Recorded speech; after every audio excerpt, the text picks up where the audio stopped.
Chavdar block तथा आठगड़ निर्वाचन मंडली अंतर्गत महिसालंटा ग्राम पंचायत में दुई गोष्ठी भितर लगे रही विवाद। गोटे गोष्ठी पंचायत कार्यालय ताला पकाई पंचायत सरपंच कल्याणी राउत कहवा अनुसार पूर्वर ग्राम एक सभारे गाड़ीगुलज करने सहित खराब भाषा कही स्वामी को मारने धमक देते जोर जबरदस्त कर पंचायत चाबी बागी नदेवार पंचायत कार्यालय परिसर में मद बोतल गंजे गछ पकाई किसी गणमाध्यम प्रतिनिधि डाकी नाम भूल कथा कहते से अभियोग दर्शाई पंचायत युवक मैंने पंचायत पीओ को ताला पकाई अटक रखिते पर खोली मंगलवार किसी लोके आसी पंचायत गेट्रे ताला पकाई एने ब्लॉक अतिरिक्त वीडियो थाना रे अभियोग कर sarpanch Kalyani Raut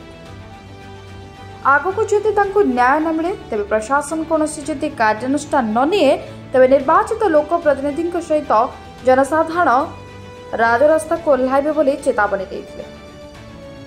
Athgarh Maheshwar Behera report metro TV Odisha.